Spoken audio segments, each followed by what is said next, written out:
welcome to Talking Trades, the weekly podcast where we talk about comics so you don't have to. I'm Jeremy, I'm a DC fan. And I'm Darkseid, always Darkseid. And I'm Matt.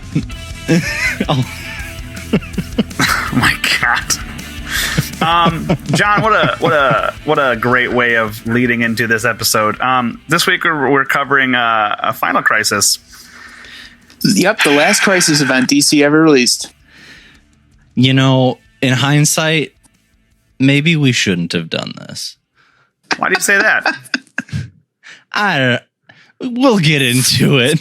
Okay, maybe because it's terrible. That's so bad. The first half was great.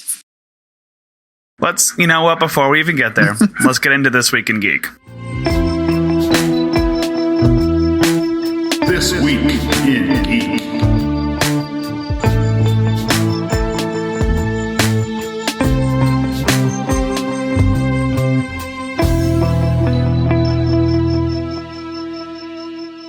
This Week in Geek, I literally have nothing because I spent my entire time that if I wasn't busy as hell with the start of the school year coming up, I was doing research for this book. So I did no research. The only thing I saw was that Zack Snyder released the Steppenwolf thing. So I'm leaving This Week in Geek up to you guys. Sure. Well, I'll kick it off. I know we talked about the Rocksteady game and rumors about it being a Suicide Squad game. It has been confirmed. The new Rocksteady game coming out will be Suicide Squad Kills the Justice League, and it's got a nice, cool picture. It has like a silhouette of Superman with what's essentially crosshairs on his head, and the crosshairs say the Suicide Squad. I don't know if the title's confirmed yet, but that domain has been registered. You're right. Nice. So who's to say? Well, I'm excited. I'll play a Suicide Squad game for sure. It is confirmed to be for PS5, Series X, and presumably PC. Yeah, but then after Arkham Knight, who's to say? Yeah, right. I forgot how much of a debacle that was. How can you forget? It was horrible. It was so long ago. It was the beginning of the gen. It was just the worst. Yeah, it was awful. It was so bad. We should know more about that at DC Fandom. Yes, Fandom. It's coming up. 22nd. Approaching. 11 days away. Kind of bouncing off of that. Apparently, and I think this will probably be the final update on this until there is something definitive. Warner Brothers Interactive is maybe not going to be sold. Yeah, I saw this that. This comes from I want to say an earnings report or a Warner Media Organization update. And that says currently these are like all these studios are part of the Warner family, and we're like, okay, cool.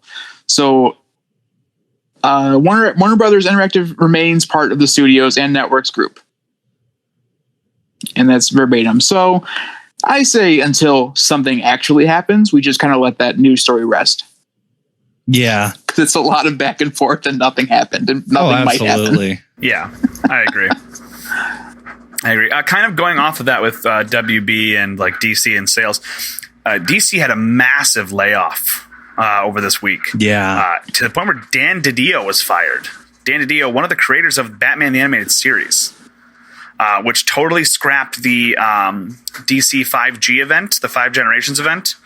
And they smashed it all into one little comic, but it was like a big problem that they cut so many people's salaries and they fired so many people. The DC Universe app fired people, the comics fired people, everything. It was really bad. Yeah, it was not a good time. No, in this current economic climate, I see why they had to do it, I guess, but it's still sure. I mean, you hate to see people lose their jobs unless it's because, you know, they get impeached or something. Random, non-specific example. I'm throwing out random examples. This isn't specific. It's totally fine. Although if somebody who were to be impeached was still in power, that'd be crazy. Okay. Well, moving on. You mentioned it at the top. Yes. Zack Snyder has released a still of a revamped, much creepier looking, more vicious looking Steppenwolf. Yes, He I'm looks tweeting that out from our page right now. super, super cool. It's just like it looks great. I can't wait to see. I'm way more into this one. The other He doesn't one look like a goofy dude. Yeah, the other one kind of looks intimidating. like he could have been related to Ivan Ooze from the Power Rangers, and I wasn't really into that. Yeah, like Ivan Ooze, but like if they weren't being campy about it. Yeah, Like if they were trying to be serious. they were trying to be serious about it. Yeah, I'm very excited about this. I don't know what this means necessarily for the actual Snyder Cut, but I like this particular thing that's been released so far. It looks much darker and cooler. I like genuinely everything I've seen come out of the Snyder Cut. To quote Genuinely everything. To quote Talkin' Trades host John, every day I get more excited for this movie. And I feel like that just stands true here. Just everything, like John said, everything so far has been more exciting. And just looks great. Other great things is X-Men, the animated series. X-Men, New Mutants. You love it. It's not about the old mutants. It's not about old mutants. My bad. It's not about New Mutants this time. I swear. We've given that movie so much oxygen. Like we sure have. I'm waiting for my paycheck actually in the mail. You guys didn't get yours yet? No, we're still waiting. But X-Men, the animated series producer, has been in quote talks with Disney about bringing the show back onto Disney Plus. So that I saw a further update that said that a reboot is in the works at Disney Plus. That was as of today. You love to see it. You do. That's a good one. That is I just a good don't one. quite remember where the animated series left off. There were X-Men in it. Yep. There it is. That show got so weird. Yes, it did. Yes, it did. I was very shocked. They did where Phoenix that ended Saga up. and Dark Phoenix Saga, both fairly early on, and then it just is a hazy blur for me as to what hazy happens. blur full of claustrophobia. I mean, like I know you go to Mojo World. I know you go to the dinosaur place. Oh, the something land. Yes, you go Forbidden there. Land? Something Lost Lands, Forbidden Zone. Legoland. You don't go to Legoland made a Legoland. much That more was well after the compelling series show. ended. Unfortunately. I gotta look And then this there's up. like the future past stuff and the stuff from the future. Like that show got so weird. I just don't remember where it stopped. So I don't know if you continue it or if you just wonky. like reboot Just it. do a hard reboot.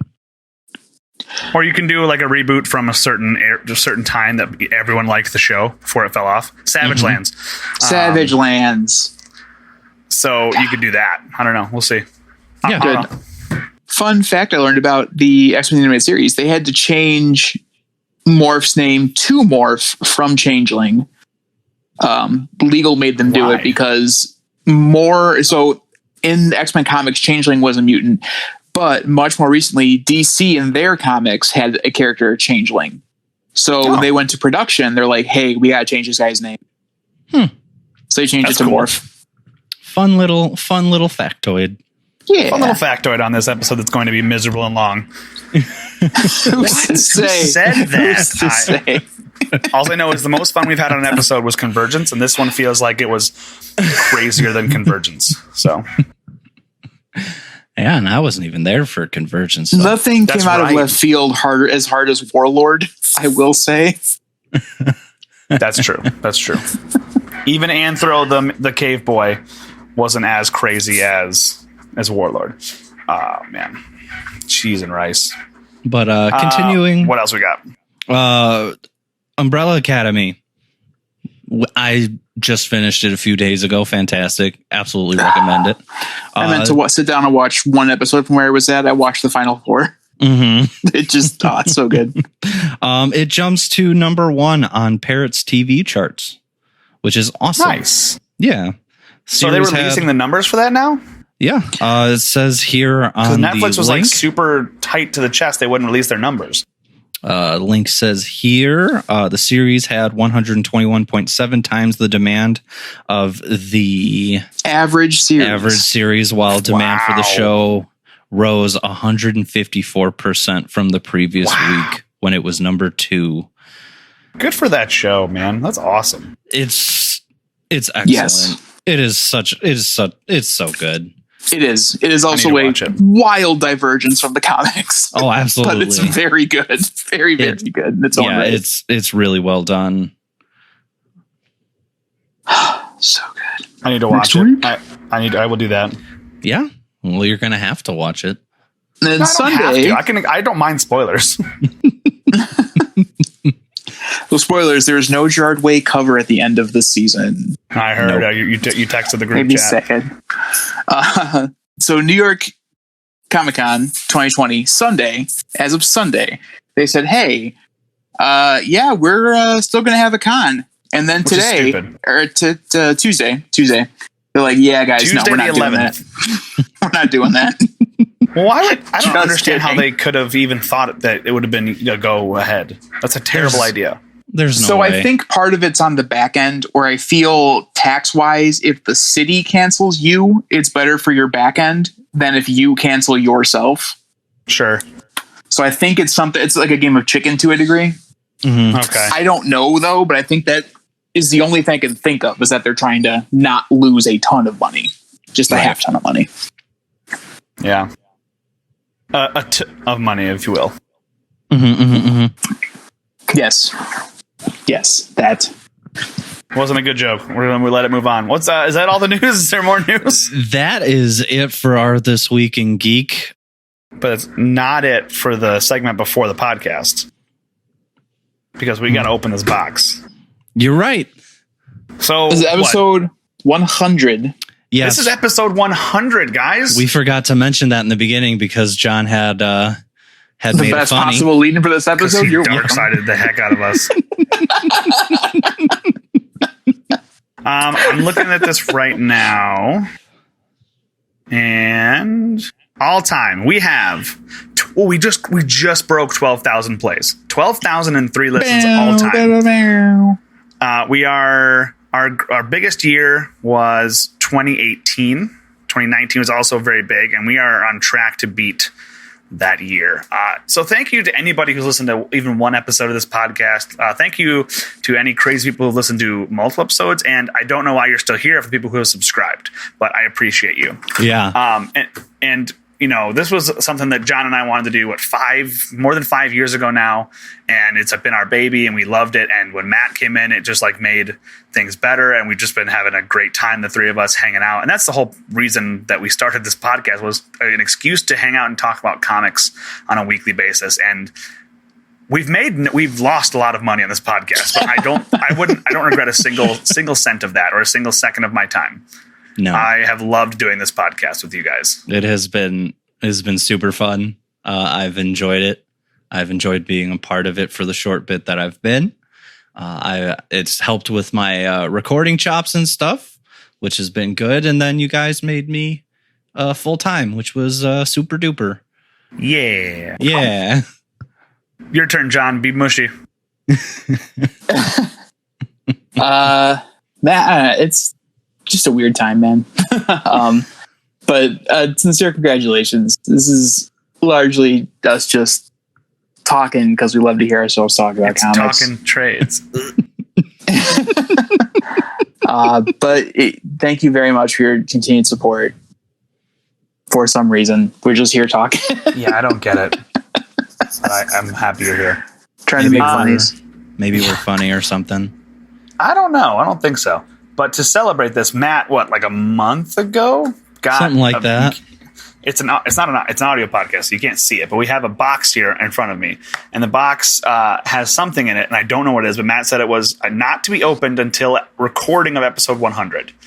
So, Jeremy demonstrating a vast amount of self-restraint. Has not Yeah. realized it. I am the person who would go and try to find my Christmas gifts every year.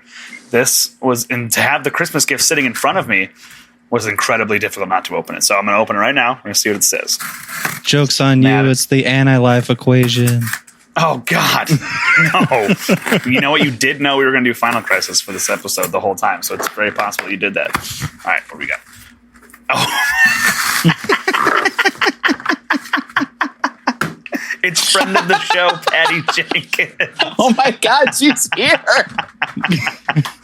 That's awesome. I'm opening this up. It's the Patty Jenkins Funko Pop, and it is magnificent. Yep, I felt like she would fit at the table, offer some good input on future episodes. Oh, absolutely. Oh my God, this is amazing. There she is. I'll take some pictures and put it up on the Instagram.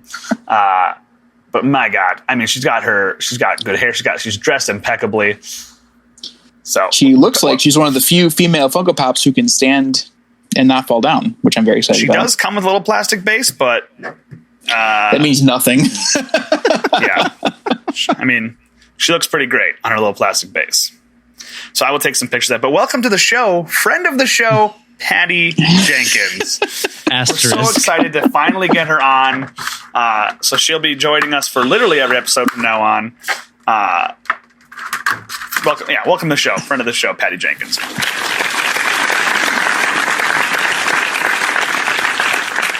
That is magnificent. That's awesome, Matt. That's very cool. Yeah. Very, very happy. Very, very cool. Very glad I waited. That's hilarious. Yeah. That's so funny. That is so funny. I'm gonna put her right in my microphone so that Patty's with us the entire episode. Very cool. All right. Well, with that bombshell out of the way, let's get into the next bombshell. Grant Morrison's Final Crisis. Here's your pull list. Okay. It's happening. Grant Morrison's Final Crisis. This can't believe we're doing this. week on the pull list. I cannot believe we're doing this. Yeah. J.G. Jones and Marco Rudy helped draw this, along with Grant Morrison as the writer. So, coming into this book, what were your guys' expectations? Low. All right, that's fair. The way that you talk about it all the time, I was like, okay, I know what I'm getting myself into. Spoiler Then alert. I was wrong. I was going to say, I want to know how you feel afterward. John, what about you? I'd never seen a comic event release an accompanying textbook before. So I was fully expecting to just not get much Yeah. that's going on. Yeah. I think I got more than I thought, but man, it got real weird at the end. Now, you did the audiobook, John, right? So here's my story. Okay, For I whatever want to hear reason, the story. I could not get into this book to start. I was also just feeling real not great this weekend. So today I'm like, all right, let's try to find an audiobook. Found an audiobook. How long is this? It's like an hour or something. I'm like, great. Oh, part 1. How many parts are there? 5 parts. I'm like, okay. So that's like 7 hours. So if I can do this at work, then we should be good to go. So Yes, I that makes started. sense. And then when I had time later on, I stopped and I tried to find where I was at in the book. And then I read from that point forward. Okay. But I could remember something else, like another character. So I remember hearing Black Lightning, Yeah. Mm-hmm. but I couldn't find him in the book. But I found the other more recent event that I saw. And then I kept reading about all these Supermen. And it wasn't until I was almost done with that we all discovered that this is the omnibus we were reading and not just the event. Yep. So I ended up reading a little more than I planned on, but we got there. Yeah. I've read this book 3 times now. The first time But I read I it, did I was go like, through. this is a bad. I did go through and just flip the pages to go, okay, this is where this happened. This is where this happened. This is where this happened. So I did kind of put together what I heard with the visual beforehand. Okay. But yeah, This is my 3rd time through this book. First time I read it, I was very confused. Just didn't get it. But it was also the beginning of my DC career, beginning of my comic book career. So I was in way over my head. Second time, I'm like, okay, this is like 3 years into the podcast. I'm like, all right, I'm pretty well versed now. I read comics on a weekly basis. Like, I've done my research. I know what I'm getting into. Read it through, and I'm like, that still sucks. It still really sucks. And then today was the third time, and I took 7 pages of notes for this godforsaken book. And I don't regret taking the notes because they're very helpful, but I regret that I had to do it. It's rough, man. Let's just jump right into it. Let's just jump right into this friggin' book. But before we can't, because I need to give you guys background information. Please. Oh, this isn't like background information from like normal comics. You're like, okay, well, this is Batman. Okay, I know Batman, but like, who is he with right now? Oh, right now it's a continuity he's with, or he's dating Catwoman. Oh, okay, I'm good now. Or like, no. this is Secret Empire. Here's what happened right beforehand. Here's what we're coming out of. So let me give you guys a really, really brief overview of The New Gods by Jack Kirby. The whole thing. Jack Kirby left Marvel in 78, I think. And he joined DC, created The New Gods, and then he hated DC so much that he left again and went back to Marvel. But he left behind The New Gods. And The New Gods are of the area of Apocalypse and New Genesis. So that's Darkseid, that's Orion, that's Mr. Miracle.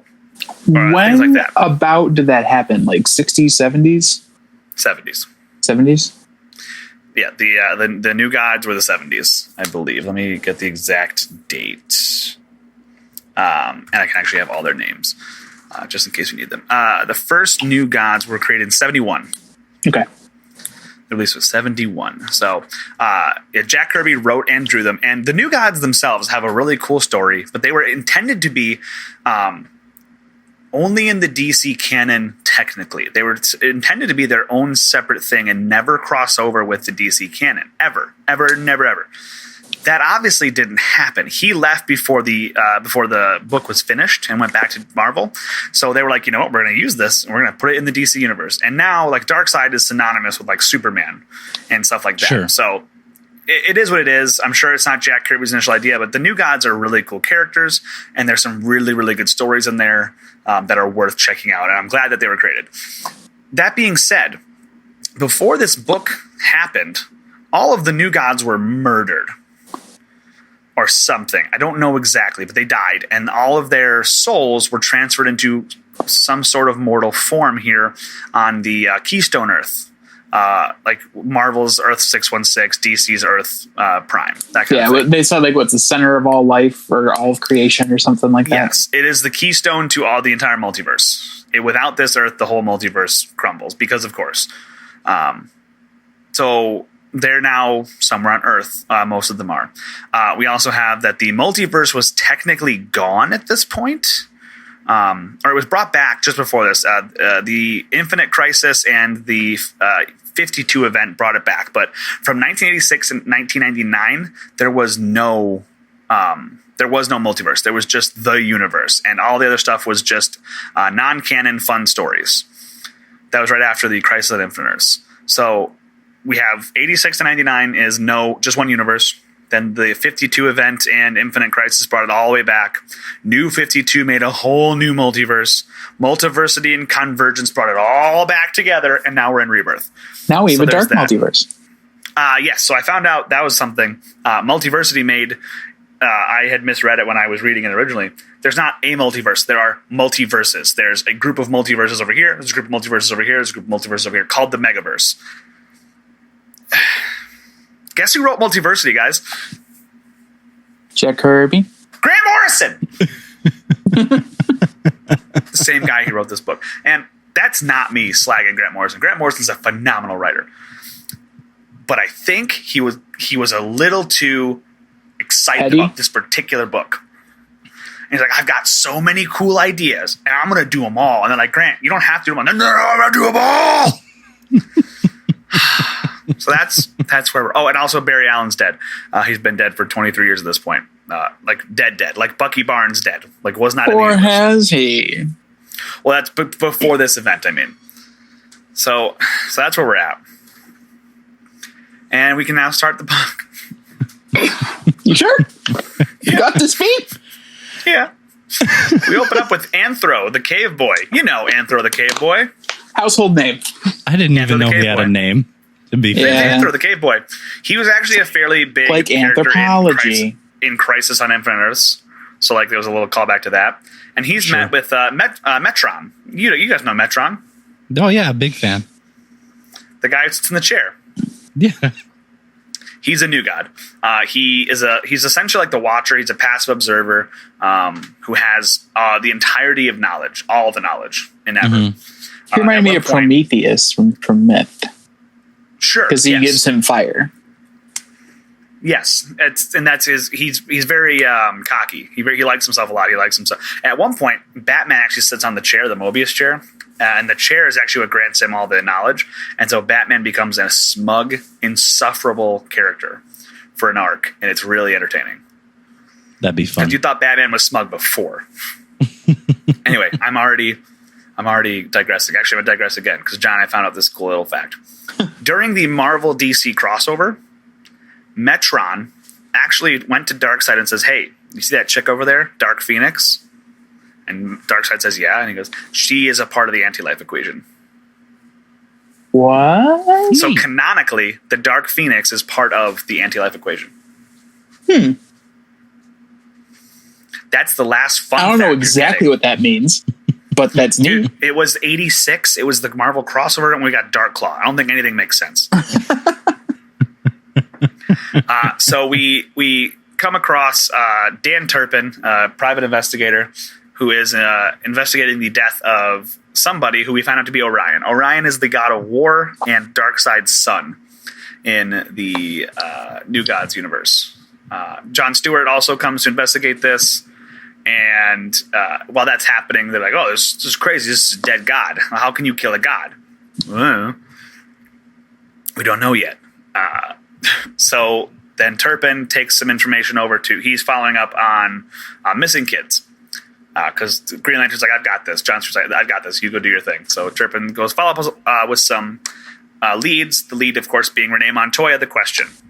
Renee Montoya from the Birds of Prey movie. This is her. And her like height of The Question, like the 2000s. Question being a faceless entity that is a really good detective, also fighter, blah blah blah. I hate this book. She gives him some information to go to the Dark Side Club, and the Dark Side Club, what a creative name! Brilliant. Yeah. The Green Lantern seal off the crime scene. And they send the Alpha Lanterns. And the Alpha Lanterns were introduced when... what was it? It was when one of the Lanterns kind of went a little rogue, but not like full-on Emerald Knight rogue. Sure. And the Owens were like, "Okay, you guys are fallible. We're going to make infallible creatures." And they made the Alpha Lanterns. There's some villains protesting in the street, and then we immediately cut over to Dr. Light and Mirror Master. You know Dr. Light, the rapist. Because that's great. Him and Mirror Master are taking out the League of Titans, who I've never heard of. And I looked them up, and they don't even have a DC Wikipedia page. Like the DC Ultimate Fan Wiki, they don't exist. So I don't know who this is, and I hate it. And they're trying to take Metron's chair, and Dr. Light and Mirror Master take the chair over to this, not the Legion of Doom. It's not the Legion of Doom. It's the Society. Yeah. So they take it over to Society, and this new guy is there, and he's like, "Hey guys, I can kill all the heroes." And everyone's like, "Who are you?" He's like, "I'm Libra. I appeared in one book in 1954 in a JLA that no one cared about. And I had like a whole arc of 3 issues." And everyone's like, "Shut up." He's like, "But I can do it. Watch, I'll kill Martian Manhunter." And then he just kills Martian Manhunter. Yep. Like, dead. Martian Manhunter is not in the rest of this book. Nope. But he does it because he has the book, right? The Codex of Crime. Yeah. Which the audiobook. So the audiobook I did for the first half of this was someone reading the novelization of Final Crisis. Mm-hmm. Okay. So I think at some points I got a little more information than is presented here. The Codex of Crime is bound in human flesh. Yikes. So that's neat. That's dark. That is dark. That's That's very something. dark. Yikes. But that's a thing. Yeah. Okay. So Turpin They put a lot then more goes- emphasis on the book itself than this trade does.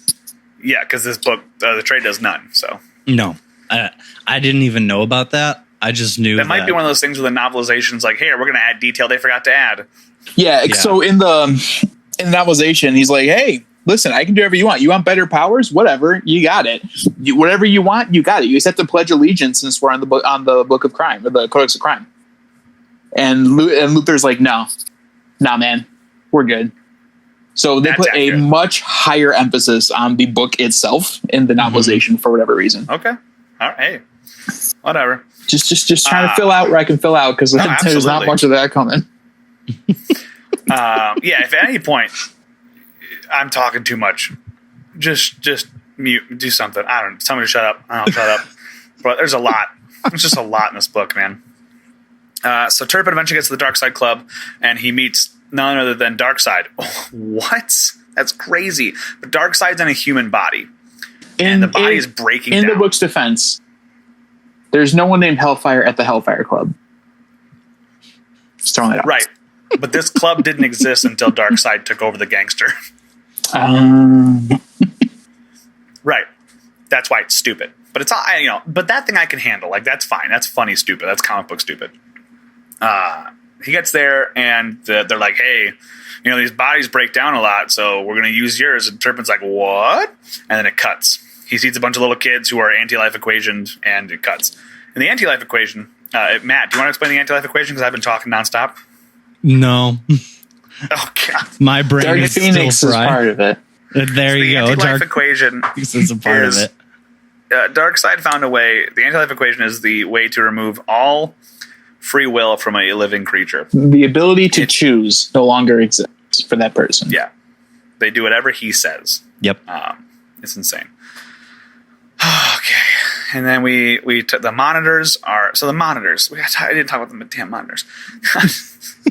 So the monitors are the people who they literally monitor all of the multiverse. They somehow were created. Like God made them, I guess. If there's, I don't know. I hate it. And they were created at the dawn of creation, yeah, and they but they're were like each humans. given a universe or a multiverse to watch over. They're all And given a world to depending watch on how time works, which is differently, they all appear different ages, but they're all came into being at the same time. Yeah. So it's that's from the 80s. That's a Marv Wolfman thing. That's Christ on Infinite Earth things with the anti-monitor and the monitor, which was also in the show. So Yes. basically, they are the people who watch over everything, and they want to make sure everything's working, making sure everything's okay. And some stuff's going on where this one guy named Nix Utan is like, hey, bad stuff's coming. And they're like, no, it's not. You're an idiot. We're going to, because you won't shut up and you keep trying to intervene, we're going to send you to one of the germ worlds because they see humanity or whoever lives on every Earth as nothing more than a germ. They are Wasn't so above he- it, not just physically, but like mentally and like emotionally. Wasn't he like eating the stuff? No, that's Mandark. That's coming up. Okay, I'm sorry. Or Mandrake. Mandark. That's Oh God, I wish it was Mandark. So anyway, this guy Nix Utan is then sent to live as a human on the Keystone Earth, and all his memories are wiped. So he leaves behind the love of his life, and she's like, "You guys are the worst. He's a good boy."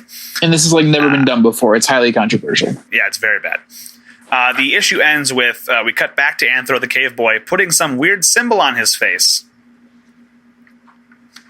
That's the end of the issue. Yay! Only six more to it's go. a circle and then like a staple through the circle, but the staple's extended, and on each leg there are 3 circles, and then going below it there's like But that's not what he puts I on don't his know. face. upside down horseshoe. Oh no. But that's like a symbol that he draws and appears a lot. Yeah, Yeah. yeah. It does show up quite a bit. Issue 2.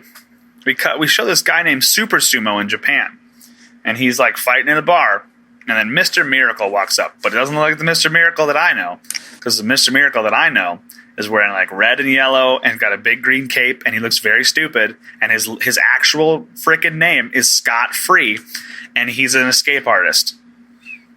That's a real thing from The New Gods by Jack Kirby. Yep. Now that sunk in, I can keep talking about the book. This Mr. Miracle is not Scott Free. He's a different guy. And they never actually explain where Scott Free is, but it is whatever. And so this guy comes to Super Sumo and is like, hey, the mother box told me to come find you. And Super Sumo's like, what is a mother box? He's like, just trust me. And Super Sumo this whole time has been like, oh, I don't trust nobody. I only fight for money. But, he's Japanese, so he sounds like a New Yorker. And he's like, fine, I trust you. I'll go with you. And then they go off together. You won't see them for 2 more issues. Nick's Utan awakes in his crappy New York apartment to go to his crappy job. And he's just like, man, I'm confused. I'm drawing all this stuff that I don't understand. I have memory issues. He's remembering his life as a monitor. It's the worst book. Anyway. The Alpha Lanterns come and are like, hey, you guys are the worst. And Hal Jordan, we're arresting you. And they're like, why are you arresting Hal Jordan? They're like, because Jon Stewart just got his butt kicked. And we think it was Hal.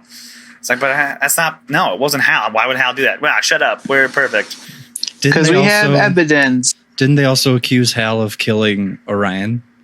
Yes. But they were using and so Batman's like, no, it wasn't him. And they're like, shut up, you're coming too now.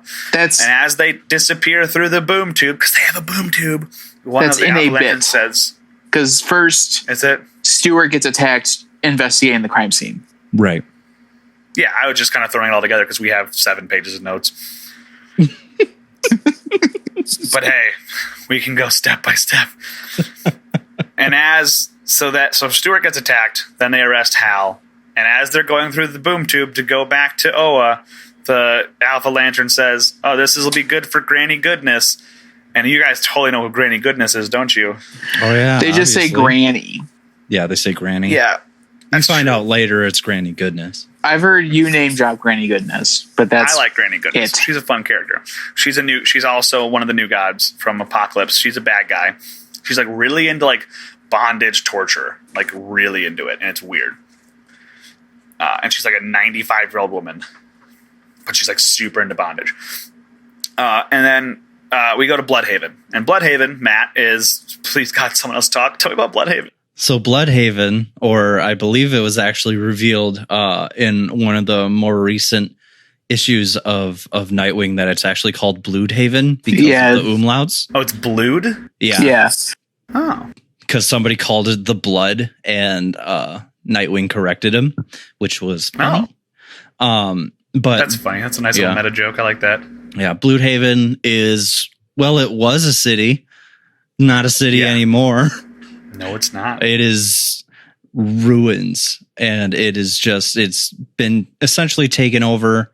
And there are, I forget the name of them, but there are essentially special forces monitoring the Atomic Knights, Shade. And the Shade, which we're throwing a lot of monitoring. Oh, you have no idea. Monitoring Bloodhaven. So that's been going on, and the private investigator, eventually his search brings him there. Yes. In his search for the children. He doesn't know why. Yeah, he doesn't know why. But before he goes there, though, he is like knocking the ever-loving, like the blood, the teeth out of Jervis Tetch. Yeah. The Mad Hatter. Yeah, beating the ever-living hell out of Mad Hatter. And he's like, I don't know why I'm doing this. I know why I'm chasing Mad Hatter because like his mind control may have led to the kids being taken, but I don't know why I'm being so aggressive. Right. But it feels good. He likes it.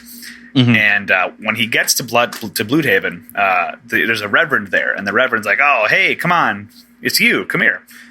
And Serpent's like, "Well, it's me. Who? Like, what do you want?" He's like, come on." And he brings him down to like this weird antechamber area, and he's like, "Hey, this is a place of pure human suffering that we've made. It's gonna be perfect for your rebirth." And he's like, "What are you talking about?" He's like, "Yeah, you're gonna be Darkseid." He's like, what? And then Batman's like, you got to tell the Justice League. You got to warn everybody. And that's the last you see of Batman until the very end of Batman. But they never explain how he gets out of this. I'm just going to assume the explanation is because I'm Batman. And I understand that, and I would have liked to have him just said that. So we now know that Dick Turpin is going to be it might be Dick. I think it's Dick Turpin. Turpin is going to be Darkseid, and this Reverend is clearly working for Darkseid, and Bloodhaven is being destroyed on purpose. Yep. You know what else is being destroyed is the Daily Planet. There's a horrible attack on the Daily Planet where Lois gets super badly injured. So yeah, basically after Martian Manhunter,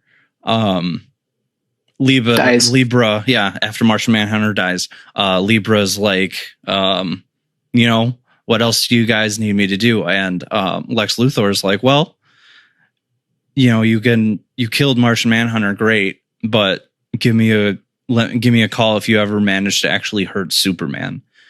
And Libra's like, oh, does that mean you'll join us if I do that? And Lex Luthor's like, I never said that. So he sends someone to the Daily Planet disguised as Jimmy Olsen. And right? Or was it? It's Clayface. It was Clayface. Jimmy Olsen's the I don't know, I blacked out. And I imagine he dropped off a bomb. I'm not really sure how it blew up. All I know is that they were hanging out, and then Jimmy Olsen went into the elevator, and you saw him start turning back into Clayface. One thing led to another. Big explosion. Sad boy soups. Yep. As he sees Lois buried under a pile of rubble. And as this is happening, Wally West, the current Flash, and Jay Garrick, the classic Golden Age Flash, are following up on a lead that Bruce had written about a bullet that could travel back in time that could kill Orion. We got to look into this. So they follow down to this place, and it's actually turned out to be where the Society's lair was. Mm-hmm. And they find the Metron chair, and they're looking around. They're very confused. And as they touch the Metron's chair, the Mobius chair, the Speed Force opens up, and Barry Allen is there. Now, this was a very significant event because, like I said, Barry had appeared maybe a few times in a flashback and things like that, or an alternate universe, in 23 years. The fact that he was alive was a huge deal to comic book nerds. This is actually the start of the Barry Allen that everyone knows today.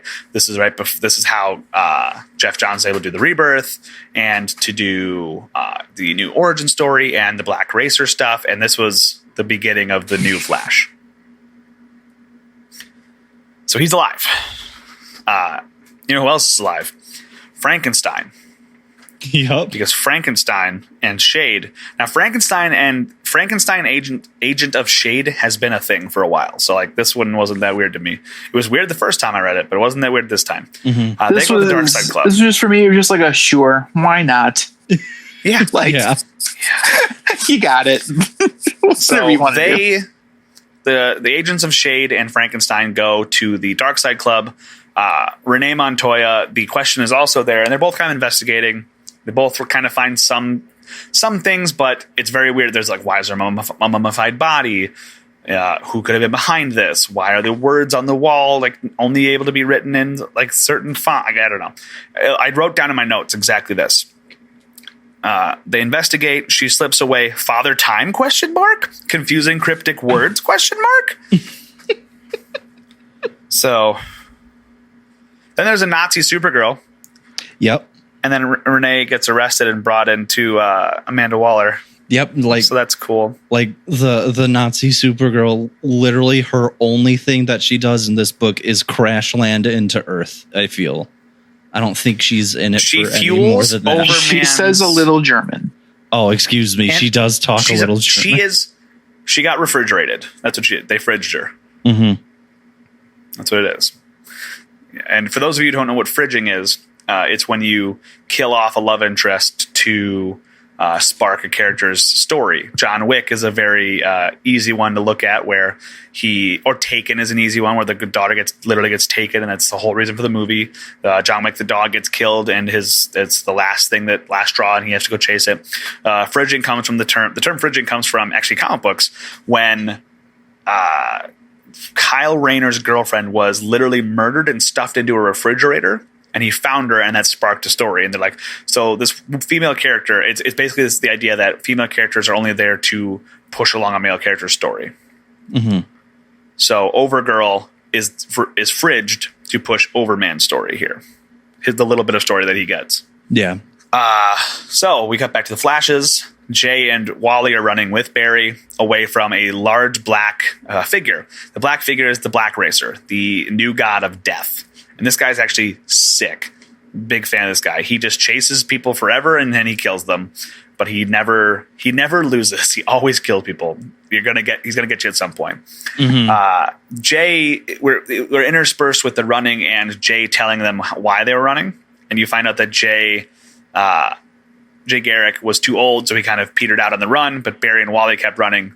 So Jay goes and tells Barry's wife, "Hey, your husband's alive." She's like, "I knew it. This is awesome. I'm gonna go talk to my dad, Joe West, on that really good show, The Flash." That doesn't happen because that'd be good. I hate it. I hate it so much. There's so much more book. There's so much more book.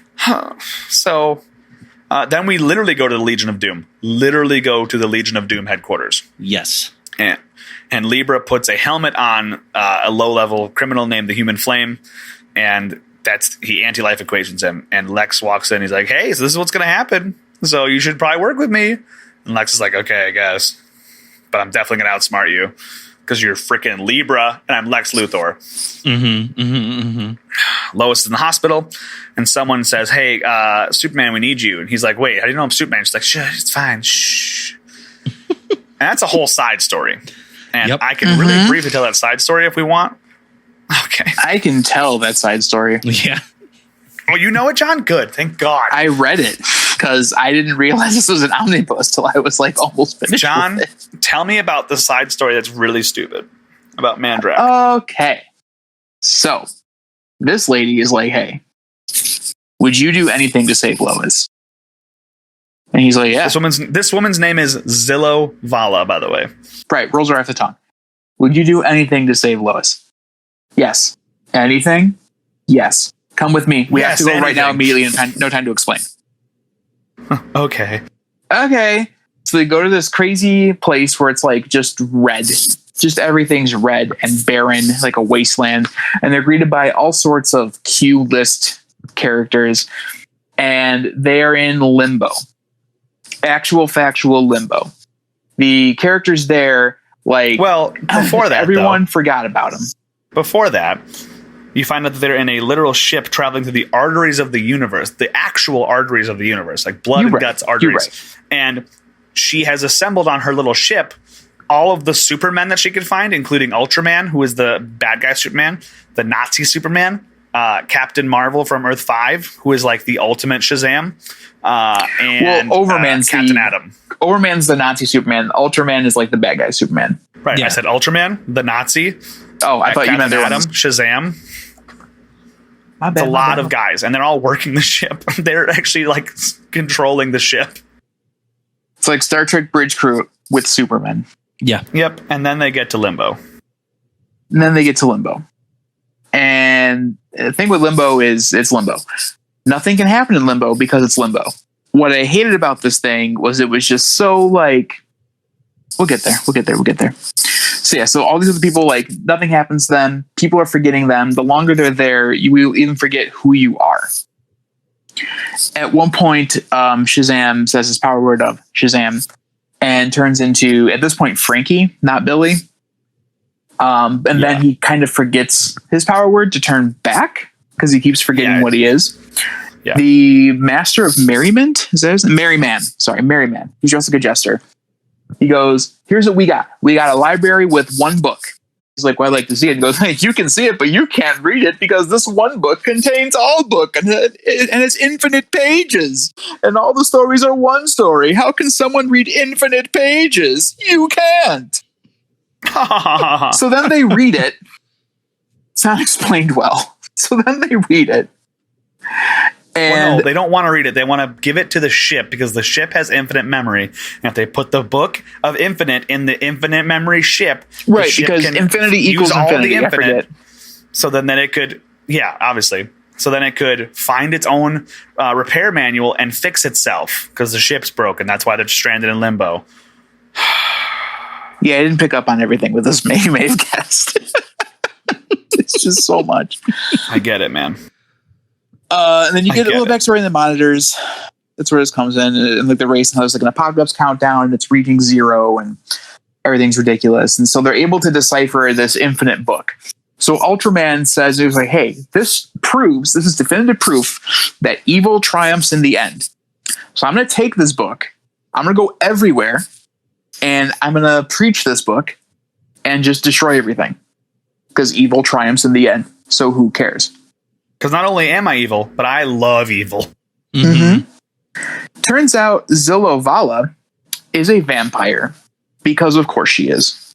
Mm-hmm. Well, not only is she a vampire, the man that she loved was a vampire, and he was a monitor, and he went off to be evil because reasons. Mm-hmm. We'll get there. And yeah, oh God, do we have to? That's mainline. Buddy. I know. I'm just glad you're talking about it. And the whole thing with this is like, if the Supermen come in contact with each other, then they will both explode.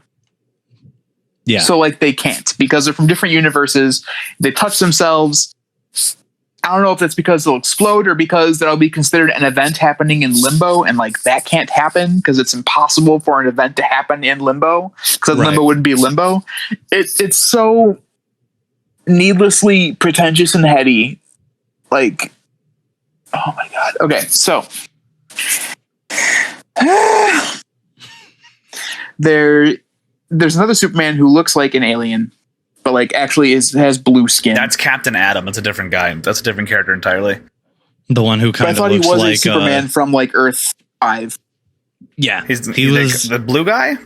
He is a Superman from a different Earth. Yeah, where physics are They call him different. Captain Atom. Yeah, they do call him Captain Atom. But he is one of the Supermen. Yeah, his role is similar to that as Superman. And also he has the Dr. Manhattan dot thing. Yeah.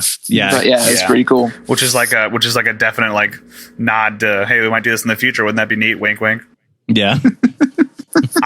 There's a serious chance I may have stroked out while reading this book because I don't remember some of this stuff. Oh, dude, same. But I think we're filling in each other's stroke gaps, which is fine. So, meanwhile, this vampire lady is not super bad because the boy Frankie, which if you're picturing the Shazam movie and Frankie, like, wild departure. Mm-hmm. But yeah, so he's like super nice. He's like, no, she doesn't do it because she's bad and wants to feed. She does it because I think there's a story of love here. I know this because I'm a reporter. I know I'm young, but I know this because I'm a reporter. And she goes, oh my God, you're right. Here's your power word. You can have your whole thing back. Great.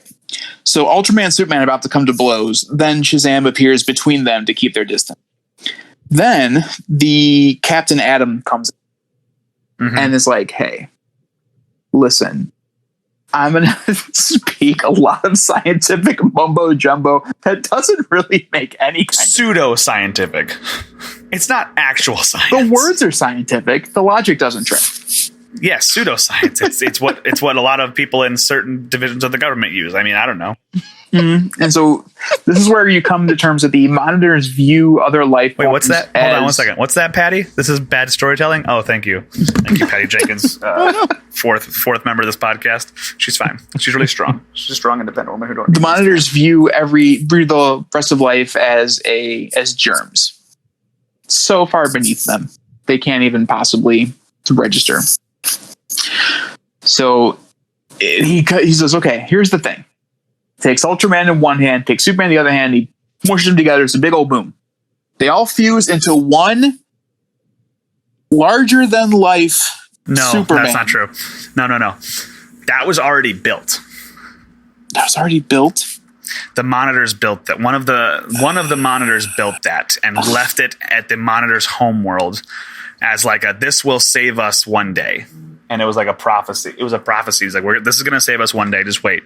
And when the Superman are like mashed together, the essence of the true Superman comes out, and he's like able to travel to fill that essentially like a golem or a really bad Pacific Rim mech suit. Got it. I missed that. Do you? No. Does it matter if you get don't. it? No, it doesn't. It makes enough sense to keep pushing forward. Does it? Is that or sit here and piece it together? And I'd much rather push forward. Onward. So there's this prophecy of the most despised will save the best. A whole bloody thing. And then you find that this is where Mandrak is, and that the lady loves Mandrak. You know, he was the wisest monitor, and he went into the temple one time, and he's like, "Let's look at this thing," and they're like, "Oh, you can be the baddest boy," and he's like, "I'm going to be the baddest boy." Oh, that's it. He was become the one baddest boy who was eating the essence of the multiverse. Yeah, and everyone's like, "Oh God, ew, vampire, get out of here!" And he's like, Yeah. "Listen, this is like delicious." he's literally. So like, imagine a bunch of grapes. And the grapes like on the vine, like if you buy like a big stem of grapes, that's the multiverse, like how it's literally depicted in this comic book. And at the bottom is one of the worlds, and Mandrak is literally hanging off the bottom, just like eating this world in the multiverse like tube. It sounds dumber than I'm making it, or it's dumber than I'm making it sound, and I already make it sound pretty dumb. And everyone's like, "Ooh, no, get out of here! You're gone. You're canceled." And he's like, "You guys, this tastes really good." And this is where it's like, so it wasn't that he was doing necessarily bad. It was that it made you guys uncomfortable to see this truth about you guys brought out. Mm-hmm. Yeah. And you're like, whatever. It's weird. It tries to make this interesting moral point and just fails. Well, it's like they talk about like, you know, Nyx was the first one to ever be banned, and they're like, the point I think they were trying to make is we should have banned this guy, but no, you should have helped this guy is the point they were trying to make, is the point he was trying to make. And it's like, yeah, but it just looks like you like, hey, this guy likes to suck on worlds. Okay. This is anyway, dumb. he has the elixir of life, which is the way the lady was going to bring She back loved Lois. him though. She what? It's called menstruum. It's called like menstruum. Is it? I just see the elixir. Like it's Latin for bleed, but it's like, dude, you're like, Grant, you don't have to name something the menstrual cycle. Like, it's still cool. Well, when she takes Superman in the first issue of this little side journey, she's like, "Oh, you can come get the blah blah blah blah blah blah blah." He's like, "Oh, what's that?" He's like, "Oh, we call it the menstruum. It's the bleed. It'll save Lois Lane." And Superman's like, "Oh, I need that." But Mandark likes to drink it. Mandark. So now they're fighting, and this is the part of the book where I'm just like, go get out of here and never come back, because it's just rocks. like, these stakes are impossibly high, and to lose is to lose knowledge of oneself, and your identity will be gone, and you can't possibly fathom how high these stakes are, and as one gets stronger, so does the other to answer it, and you just can't comprehend how big of a deal this is. And I couldn't care less. I could not care I gotta less. assume there was some kind of hallucinogenic. Maybe. Man, I don't know. So yeah, so esoteric nonsense aside, Superman wins the fight, and they're like, "Hey, you can have this essence, like it'll save Lois, but like nothing can contain it." But then in losing the fight, Mandark fell into the nothing, not in the abyss, the actual nothing. So all knowledge of him is gone, because those were the stakes. I cannot stress enough the stakes. The stakes that were made up at the last second. Yeah. Great. The stakes that were arbitrarily added to this lack of conflict. Yeah. Yep. And then Lois sits So here, then Superman's like, oh, well, nothing can. So Superman goes and destroys all the stuff that Mandark had. Yay. But Mandark goes and talks to Ultraman's like, hey, you want to be Mandark now? And he's like, I do want to be Mandark now. So no, Mandark's still alive. And then Black Lightning gets anti-life equated. Sure did. That's a whole other side issue. Okay.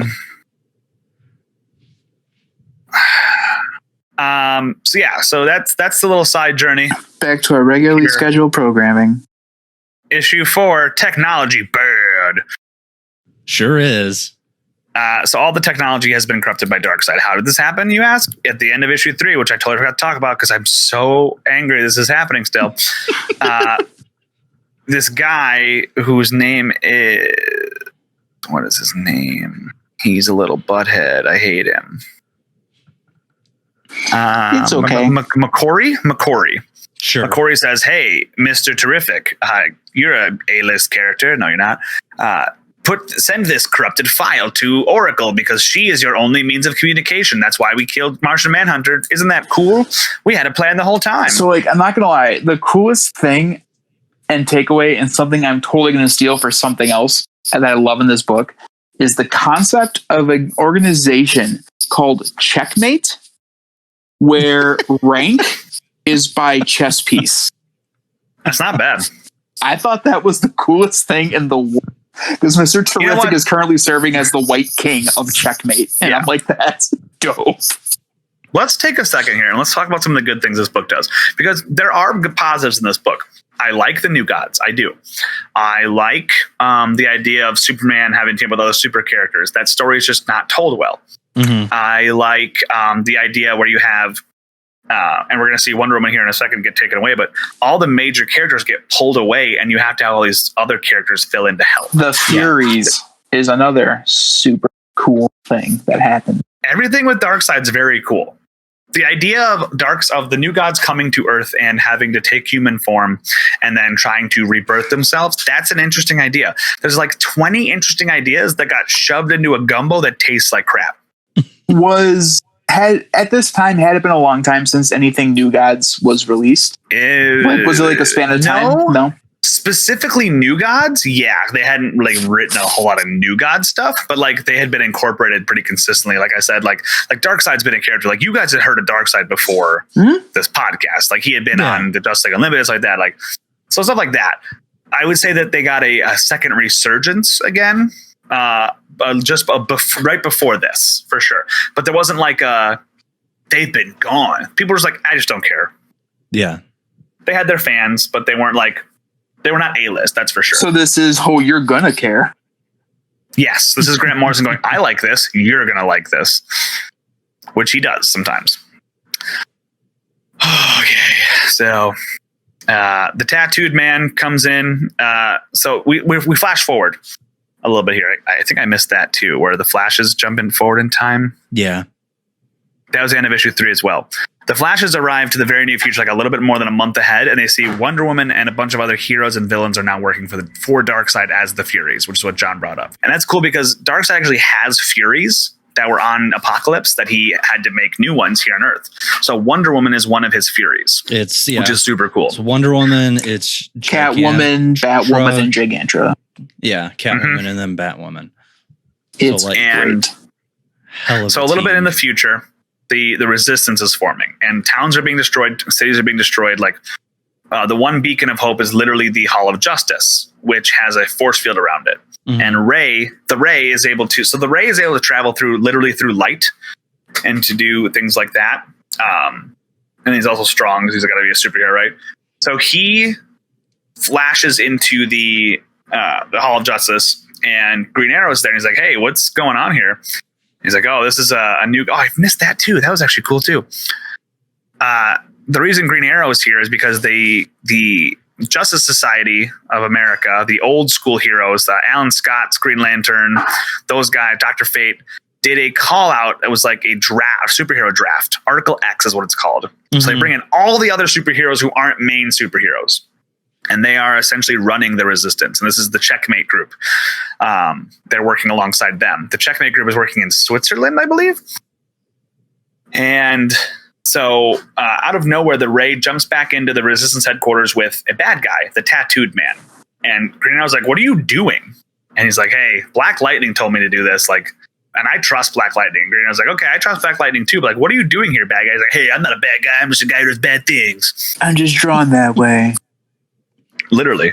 His powers are actually sick because he has tattoos all over his body and he can make them manifest. So if he like has a giant snake tattooed on his arm, he can actually make a giant snake come out of his arm and attack people. It's sweet. Yes, it is like read something with him before. He's in the Flash at one point, I'm pretty sure. A version of him is in the Flash, but I don't remember if we read it. We could have, absolutely. We've done a lot of episodes. 100, some would say. More than 100. Yeah, more. A lot more, not including like one shots and stuff. No. So the Resistance is trying to figure out what to do next. What's the next step? And using the Ray and using Tattooed Man's the circuit that was drawn on him by Black Lightning, which he doesn't understand what it is yet. They're able to connect with the other heroes around the world. And the heroes around the world are able to send out a message of hope and say, hey, everyone, we're going to try to meet in this central location, get here to this spot, which I forget exactly where it is, but we're going to rally and we're going to beat Darkseid. And as this is happening, the Flashes are able to escape from the Furies and take them down. And the Anti-Life people are finally able to get into the Hall of Justice because Black Lightning became Anti-Life, and using his powers, he destroys the force field. So they're all getting in. The Ray is able to transport everybody away to the watchtower up in space. We haven't really discussed what the Anti-Life is or does. So it takes. We mentioned that it takes away your full form, your free will. But John, why don't you go into that a little more? So when you are Anti-Life, is that how we're going to say it? When you're Anti-Life, yeah. Anti, whatever you want to call it. Your eyes are completely red and everything is Darkseid. You live for Darkseid, you die for Darkseid, Darkseid. All of the media billboards all now read Darkseid instead of whatever they were advertising. The people in the streets aren't discussing. They're just going about their lives. They're every factory is producing whatever needs to be produced for Darkseid. Like literally nothing matters other than Darkseid. Mm-hmm. He has consumed your existence at this point. So he can also control the masses when they're under his thrall, to do whatever he wants. Like at one point, he's like, whatever I do with 3 billion fists. And he raises a hand, and everyone raises a hand. Yeah, it's insane, and it's a really, really cool. Darkseid's a great character. And the Anti-Life equation is a thing that I guess mathematically proves that Darkseid does legitimately own all life, or all life does belong to Darkseid. No, it's hard to explain. Essentially what it is he's the one who discovered it. He's the one who cracked the code, and he is able to all it does is it makes whoever you give it to mindless. But since he's giving it, they are mindless for him. Okay. But naturally, like if Superman did the Anti-Life equation, it would be all glory for Superman. Okay. Darkseid just cracked it. Literally, there's a picture in a comic of him drawing on a whiteboard, and there's a swastika in the equation. So and then it becomes a struggle of life versus anti. Yeah. Mm-hmm. So that's happening, and the group gets away, all but Green Arrow, because Green Arrow has to stay behind and protect them so they can get away. And all of a sudden, Mr. Miracle shows up. So now we have a lot of heroes have fallen, and the new Mr. Miracle shows up with his group of people from Japan. And they all have this weird drawing on their face. And they show up and they say, hey, we can help save the world. We got this. We are your last hope. And then they shoot him. Because that's what you do. So they shoot him. And the next issue opens up with Lantern Court. Dun, dun, dun, dun, dun, dun, dun. Will and Order. Will and Order is good. Matt, I want you to put a hot take in here. I'm going to do Jeremy's hot take. Yep. Hey guys, welcome to Jeremy's Hot Takes. Make sure you follow us on Twitter at Hot Take. Don't actually do that. I don't have that Twitter. But my hot take of the day is, why hasn't there been a Green Lantern crime drama comic book? I don't want One Reason Space. I want there to be a Law and Order style Green Lantern book. And the fact that it hasn't been made yet is a crime against comic books. That's been Jeremy's Hot Take for the week, and we'll see you next week.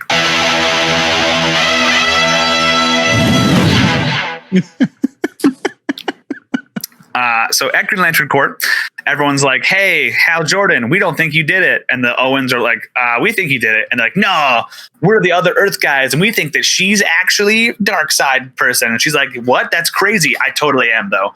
Like, immediate switch. Yeah. There is for like 2 pages some back and forth about how, no, that can't be, because obviously I'm an Alpha Lantern. Yeah, Duh. they're infallible. They're infallible, so they can't be wrong. Then it switches to, well, obviously Darkseid is infallible. Therefore, Yeah. So they fight. They beat the Alpha Lanterns. It's literally that fast. They all get their rings back, and they go to Earth to help save everybody. yeah, the main because she was there to try and corrupt the core battery, Yes. which would be very bad. I'm a robot. It wouldn't be good. Okay. Hey, B, you better be careful about your Green Lantern battery. Okay. Because Darkseid has a pile of will, and like, Yes. Yes. Yeah, I Yes. think she No, says no, thank you.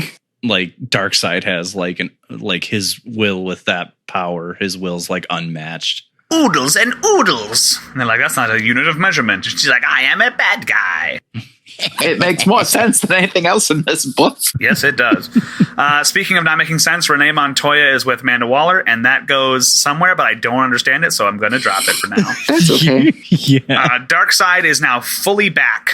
Dick Turpin really fought for a long time. He did. Was like holding off longer than anybody could have held off. This guy's got a lot of strength and a lot of fortitude, and he held off. But Darkseid is now fully back, and Darkseid's like, yo, kill everybody. Mr. Miracle's not dead, thank God, because he's wearing like a bulletproof vest, essentially. Obviously. Yeah, obviously. Yeah, it's like, you can't kill me while I'm wearing my vest, which I obviously always have on. Even though my face was totally uncovered. He then explains what the drawings on their face are. The same thing that we saw the cave boy draw earlier. It's the same thing that was on the tattooed man. This is a way to prevent the anti-life equation. It is written in the New Gods alphabet, and it essentially means freedom and willpower. And you cannot have the anti-life equation against you when you have this on. So the hero's like, yo, that's sick. We're going to use that. Nyx Utan, as a regular human, is then thrown into a cell where all the other people who can't be anti-lifed go. And in this cell is a weird guy talking about Rubik's Cubes. There's a strange little person with very hairy hands. That's a literal monkey. We'll get to that in a second. And then Nyx. And they're like, oh, man, they can't change us because we're crazy. Did you guys know that there's a perfect way to solve a Rubik's Cube? They call it the God number. That's crazy. I have a lot of knowledge. Maybe The that'll God come back number in a is minute. 18. 17. And no one's ever done fewer than 18 moves. Remember 17. that. That's shockingly relevant. 17. Is a No, number in the this God book. number is 18. Yeah, Well, he says 17. he does say Because he 17, solves it in because he 17, solves which it in can't 17. exist. Therefore, Yeah, what I was going to say boom. was, what I was saying before I was interrupted was, I can't believe that 17 is a freaking plot point in this book. That the number 17 is a plot point in this stupid book. Anyway, the person who is talking to Nyx with the very hairy hands is like, hey, just so you know, you should keep drawing things because you're definitely not human. And he's like, what? I am human. I'm just crazy. He's like, no, you're not. You're definitely one of them, a monitor. And Nyx is like, I don't know what that means. did you ever, I don't know, think of this weird dream lady consistently? Or How'd you know that? did That's you so dream weird. up Darkseid? Because you dreamed up Darkseid. You're the reason Darkseid's here. Thanks a lot. That's so weird. How'd you know that? So that's Detective Chimp. And his name is Detective Chimp. And we talk about him in Justice League Dark, and I love him. Mm-hmm. And he's very smart. And so at the end of and then Darkseid's like, hey, I'm on Earth now. I'm on Earth now. Like, whoa, this is crazy. But also Nyx is like, now I'm the ultimate monitor guy. I am the hero. And he's got like matrix stuff around his head. It's really stupid looking. Mm-hmm. Superman's in the future for some reason. They do not explain that. It is not explained. But Superman is in the freaking future. Like hundreds and hundreds of years in the future. And this is where the Legion of Superheroes are I imagine that's because Brainiac 5. Yeah. That's all I got. The Legion of Superheroes are from. Brainiac 5 is the good guy in the Legion of Superheroes in that time. Yeah, And when like, I was reading that part, I assumed that he got there during like the Superman side stuff because it was called. That's a great assumption, but I shouldn't have yeah, to make. no, that did not Beyond. happen. But yeah, apparently that didn't happen. He was just You shouldn't there. have to assume or guess in a comic book. Right. I hate it so much. So Brainiac 5's like, hey, memorize this really cool thing that'll give you literally one wish. Superman's like, okay, memorize. It's a big old machine because then he's fading back to the present. Yeah, he no is. Yep. explained reason. Nope. Nope. Just it looks like something that you saw in the classic film Back to the Future, where he is fading out of Yeah. where he is. Look at it, Superman. Just look. So Lex and Savannah, Savannah is the bad guy from Shazam. They agree to turn against Libra and to fight against him. And they're actually the reason that the superheroes are able to get their communications to finally work using the Unternet, which is literally what it's called. It's the Unternet. It's the bad guy internet. I swear to God. They do. They Not making this up, backstab. kids. They backstab they backstab Libra. And they're going to go help the heroes. And the Flashes have a plan to kill Darkseid. They're going to jump back into the time stream, into the Speed Force, and they're going to get the Black Racer to follow them and kill Darkseid. As So, this is like, happening... Oh, go ahead. If I may, what's with these like tiger people? Great question, John. Moving on. Okay. I don't have an answer for you, dude. One of them, the main one, is named Calabac, and that's Darkseid's son. And he's a new god, and he's a bad Yeah, guy. The I ones knew who are like that in he was suits, the one who's in a suit, I don't know who he is. No, I have no idea who he is. The one with the jetpack? Yeah, no Yeah. idea. The one who is a warlord bad guy is Darkseid's son, Calabac. Ain't no Calabac girl. Okay. Yeah. Yep. So as the Flashes are hatching their plan to kill Darkseid, Batman just shows up out of literally nowhere and shoots Darkseid with a gun with the same bullet that killed Orion, because that's how you kill a god, was this super specific radon-laced bullet. But Yeah, as you gotta that have a happens- god bullet to shoot Yeah. into the godhead with a god which gun. would have been less stupid if that was delved into more. Where's Oh, it from? man. I hate it. We needed Superman in the future, and we needed 17. Jeremy, we needed 17. So Anyway. Batman does say, listen, I don't shoot and kill people, but you can go F off. Yeah, for you, I'll make And an Darkseid exception. says, that's fine. You know I have these Omega beams, right? The Omega sanction. And they're going to kill you before you can kill me. And Batman's like, I don't think so. And he shoots him. But then he dies. Yeah, Because the Batman Omega gets beams hit. killed him. By the way, dies is in massive quotation marks. Because I'll explain. Yeah. Yeah. I mean, it's the- comics. Yeah. The Lanterns can't get to Earth. Metron gains his human form again. This is actually when Nyx and Metron gain their human forms back, or their superhero forms back, by solving the Rubik's Cube in 17 moves, which is so stupid. And Superman's now back holding Batman's dead body. Yes. So then here's my favorite thing that I wrote down for this. This is a very stark... So this is literally my notes, okay? The Lanterns can't get to Earth. Metron gets his form again. Nyx is back. And Superman comes back holding Batman's body. Line across, issue 7. First bullet point in issue 7. Black President Superman is recruited to the Ultra Supergroup Uh-huh. Yep, that's exactly what happened. to come fight people. So Darkseid and Superman are going to fight. The Black Superman thing doesn't go anywhere, really. I mean, it kind of like they're joining the fight, but that's Yeah. it. Just there's Michael B. Jordan / Idris Elba's perfect introduction to being Superman in a movie, and there's like, yeah, it's fine. Darkseid and Superman are fighting, and out of nowhere, the Flashes bring the Black Racer in to kill Darkseid. He does.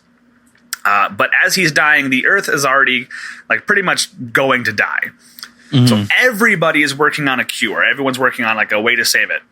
They're helping Superman because he memorized every nut and bolt for this machine because that's something he can do. And they make it. They make the machine. But as they're making the machine, you find out that Darkseid, because gods don't just die, they become part of machines. Not have been like Hal Jordan. You know, John, it's a great question. Moving on. You know, they'd be like a callback to Red Son. Yeah. And it would like have some precedence. Or the fact that they talk about Jon Stewart building all of his constructs from the ground up, like all of his constructs are rooted. That too. Yeah. Like, why could it? Anyway, Superman is building the machine, and as the machine's being built, you find out that Darkseid, radon poisoning lets gods kind of dissolve into reality. So Darkseid goes into the machine and is going to kill Superman, and so Superman sings at him. He sure does. I wish I was making that up. This was not set up properly at all. Nope. Superman literally sings at him and kills Darkseid. He kills Darkseid by singing. But hey, the book's not over yet because Mandrake is back. Okay. You remember? But here's the thing. If you just read the original the book, guy you who wouldn't lost and therefore doesn't exist, period. He's back. If you doesn't had make any just read sense. the regular issues and missed the tie-ins, you would have no idea what's happening. I did read it, and I don't know what's happening. I still don't know what's happening, and I finished In this case, if you did read the tie-ins, this should not be happening. So, but John, I don't know you're what you asking want. questions and saying things that are way too logical. So let's talk about this. The Lanterns and Nix Uton and the Barnyard Bunch and Superman kill Mandrake. I said the Barnyard Bunch. Matt, what's the Barnyard Bunch? That might not be their name, but what am I referring to? You're referring to essentially legions of super animals, one of which looks suspiciously like Bugs Bunny. His name is Captain Carrot. He's totally different. Oh, yeah. Well, he looks exactly like Bugs Bunny. No, totally legally distinct.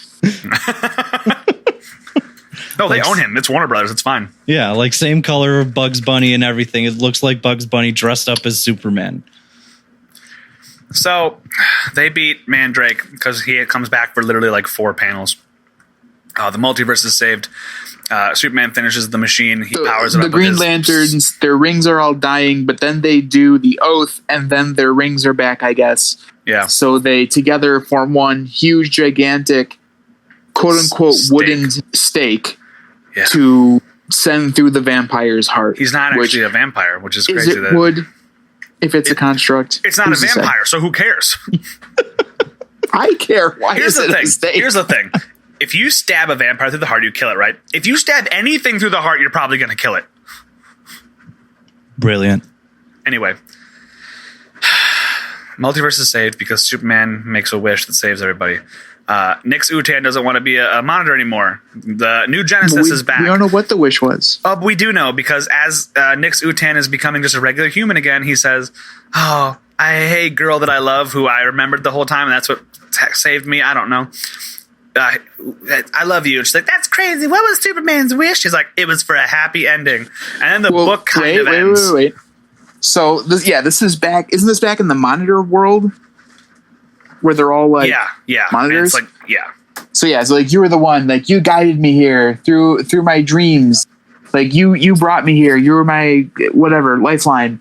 And that's how we're able to get this solved. But then can't you feel it? Everything going away? And she goes, yes, this must be the final day. Not set up.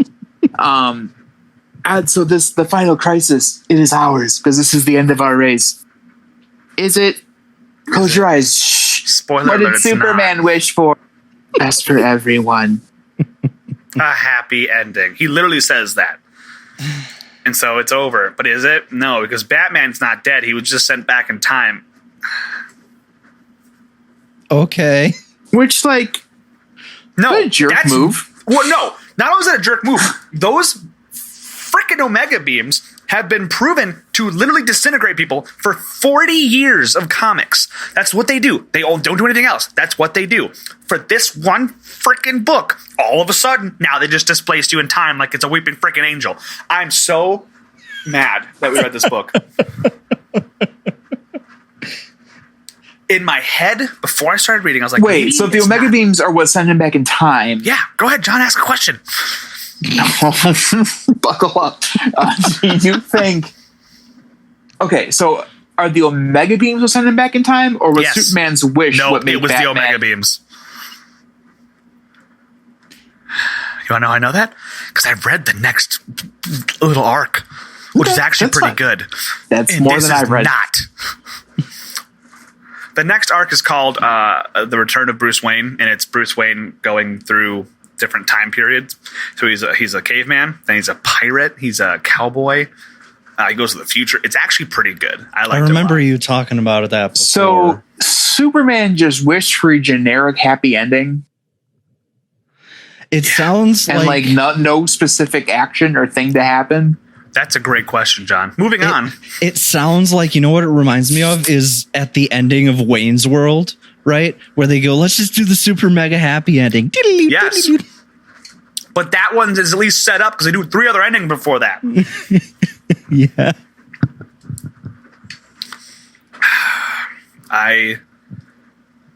To say I hate this book would be a strong feeling. I hated Convergence. This book frustrates me on a deep level because it's like there's so many ideas that have so much potential. Yeah, that just get screwed up and left in the dark. And at the same time, there's so many ideas that were not at all cooked long enough, or none of them were cooked properly. No, the 2 that were not his ideas. The New Gods already existed. That's pre-cooked. He microwaved them and they were fine. The Justice League also pre-cooked. He had to microwave it. It's fine. Anything that was original in this book was below half-baked. Mm-hmm. Oh my God. Patty, what do you think? Your silence speaks volumes, Patty. Like I was telling John, this book is way too jumpy. You don't get time to actually, build anything.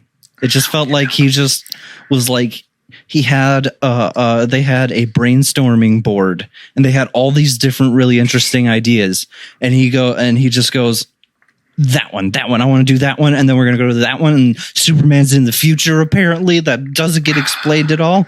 You know what it is? You remember that College Humor sketch, Nick Cage's agent? No. Yes. It's that, Matt. So John, the idea behind this is it's Nicolas Cage's agent, and he's like, hey, he's pitching him a movie. He's like, hey, the last movie didn't do so great. And this is like at the height of like the great, like Bangkok Dangerous Nick Cage. So he's like, this one movie didn't do good, so let's do this movie. And he pitches him like a pretty bad idea. And Nick Cage is like, yeah, I like it. And he's like, really, Nick? Like, yeah, it'll be fun. It's okay, fine. And they do it, and I go, and it doesn't do good. And he goes, okay, Nick, got the next idea for you. Schindler's List 2. And he goes, yes, I love it. He's like, no, stop, Nick, stop. We can say no to things. And it goes like 20 ideas that are really bad. And I feel like that's how they pitched this to Grant Morrison. Grant Morrison's like, I want to do this. Like, all right, so which one are you picking? He goes, Yes. And he has them all in his hand. And he's like, these ones. I'm doing all of them. I go, a bunch of different stories? No. One story. Doesn't leave a lot of room for development of the story. No, it doesn't. We'll do 2 issues and the side issue for the omnibus. That sounds dumb. Yeah. I'm Scottish and rich. I can do whatever I want. Oh my God. Final grades, boys? Do I have to? Yeah, because like again, it's not a 0. No, it's not a 0. That's the problem. Like there were parts that we've discussed that I enjoyed. I enjoyed like the Flash parts that all seemed pretty straightforward and understanding. Like, okay, they're going through the Speed Force. New God of Death is there. Fine, whatever.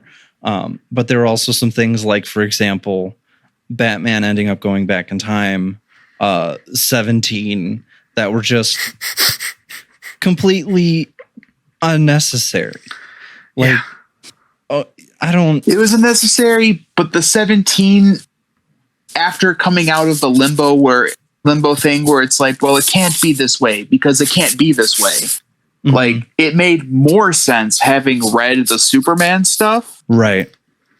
But that's like, I don't know, needing like 1,000 tickets to get a prize, and like instead of 2 tickets, you now have 4 tickets. Like, you're not really any closer to that prize. Yeah, The idea that you have tie-in books that can enhance a story is a great idea. Metal did a really good job of that. Yeah, with all Metal those did a tie-ins. great job with that. But you 'cause don't it need helped. those tie-ins. This one, you needed it. It was required reading. Yeah, absolutely. And even then, it didn't explain everything. No, it didn't. It contradicted the main book. It doesn't work. I would probably give it like a 2. Like, there were parts that I liked. There were some short bits that I was like, okay, this is fun. Like everything with Green Arrow and Dinah and their whole relationship was nice. It built, because you knew that those two loved each other going in. So it was nice. It kind of built a little bit of drama, but that was just completely just overshadowed by just all this absolutely bananas stuff going on around it. So yeah, I would say probably a 2. And that's probably the best that I could do, at least in good faith. I hear that. I would give That's it a fair. 4. I give it a 4 out of 10. So I'm going to use IGN's grading scale. Okay. You can rescind your grades if you want to change it. Everything. 10 is a masterpiece. 9 is amazing. 8 is great. 7 is good. 6 is okay. 5 is mediocre. 4 is bad. 3 is awful. 2 is painful, and 1 is unbearable. With that in mind, I would give it a 5. Mediocre. It is mediocre. It's not the worst thing I've ever read. It's not good. There's ideas. Their description mediocre is this is the kind of bland, undermarketable game we've mostly forgotten about a day after we finish playing it.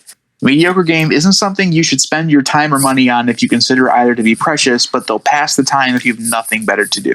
That's this book for me. I would probably go around 4 or 3. It was not enjoyable.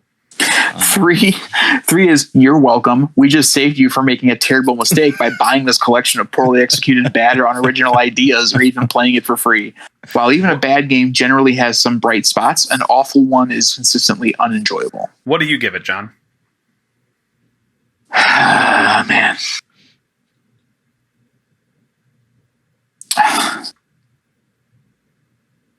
I don't know. I'm going to go with bad. 4. Yeah. That's fair. Yeah, that one is, for one reason or another, these games made us wish we never played them. Even if there's a good idea or 2 in there somewhere, they're buried under so many bad ones and poor execution. We simply can't recommend you waste your time on it. You know what? That's a very. I think I could move that to mine to it 4. Yeah, I would say that's exactly. I think how that's I like the feel about perfect it. description of it. Talking Trades gives it a 4. Patty? No contradictions. We did it. Yep. That's a 4. All right, let's get out of here. Let's go talk about something else, and let's outro transition.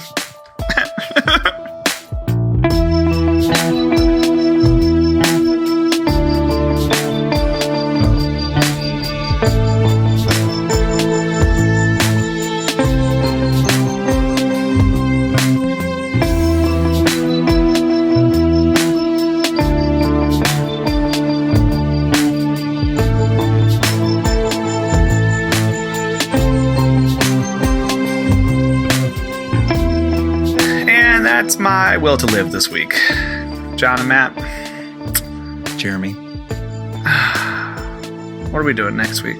I'm mentally gassed. Next week, we are watching, because our brains are all hurting from So reading. much. We are watching season 2 of The Umbrella Academy. Woo woo! Gonna be It's fun. a very that's one shot, and I'm probably going to go through it again because I Yeah. got 3 more days of work this week, and Nice. I'm working from home, and I have a Netflix subscription. So Yeah. Yeah, guess Why what's not? happening? I'll watch it over again. It was fantastic. I It didn't was watch it really the good. first time. One more question before we What's up? leave this with us. What? So from this book, what elements do you think they were setting up a Justice League 2? Setting up a what? Do you think there was anything in this book that they were originally setting up for the Justice League 2 movie? Because no. like the Nightmare had the Omega symbol. Yeah, but that's just Darkseid's symbol. Okay. That's like on his hands and stuff. That's just his thing. It's because Omega is the end in Greek. Yeah. So that's just his. I think they were just taking New God, like just Darkseid stuff. You don't think Superman was anti-life? He might have been, but that has nothing to do with this particular book, I don't think. Or at least I don't think they pulled the inspiration from this book. I think they were just pulling general, like if you say, hey, you're going to do a Spider-Man story, you kind of have a basic idea of what you could do, like just out of the ether without having to pull from too much. I think that's kind of what they were doing with Darkseid. Okay. That's just my theory. Okay. So Because I never read anything with Darkseid before, so I don't know. Gotcha. We'll have to fix that. We'll have to The read some more equation Darkseid thing stuff. was like all this, or I didn't know. Yeah, no, Darkseid's really cool. We'll have to read some more Darkseid in the future because I love. Yeah, I'm a big absolutely, fan. absolutely. Who knows? Big fan. Maybe for episode 200 we can do Civil War 2. We already did Civil War 2. Oh, never Oh, mind. we then. did not. We didn't. Yes, we did. We? I'm pretty sure we did. I know you read it. It guys was did horrible. the first one. I also read it. It was horrible. Yeah, I think we did, right? I'm looking. Hold on. We had to have talked about it. It's like 5 years from now. Who cares? When Ulysses knows? ascended and then just we're done with that plot line. God, that book was really stupid. So according to this, we did not do Civil War 2. Yikes. All right. Well, 5 years from now. The good news is we have 200. so much distance to put between. But it's still going to be bad. Maybe it will have aged. Like a fine wine. Yikes. Oh, man. Good stuff. Is it? Anyway, that'll do it for this week for us. We're going to take you out this week with a brand new promo for the newest show on our podcast network. Will in Order. Will and or. Thank you. I'm so brain fried here. Will and Order, the newest podcast on the Talking Trades podcast network. So have a good week, everybody. Darkseid is life. Yeah. So. Thanks for sticking with us for 100 episodes. Oh, and don't forget the cops who killed Breonna Taylor have still not been arrested. So justice for Breonna Taylor. Have a good week, everybody. Bye. Bye. This week on Will and Order, Hal Jordan must face his biggest problem in the courtroom. Jordan, you've got a big problem here. You got to get this defendant to admit he did the bad things that he did. Tell me something I don't know. Will Hal Jordan be able to get a confession out of Mandark? I like to eat stuff. That is the podcast this week.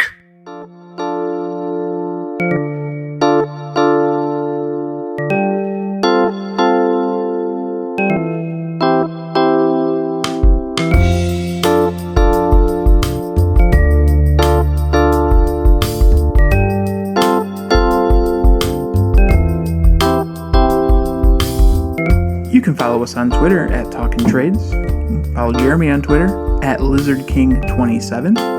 You can find John on Twitter at Maesterlaka, Maesterlaka. And for this and other projects from Matt, please check out Facebook at Matt Spina Music. And remember, we're not experts, we're fans.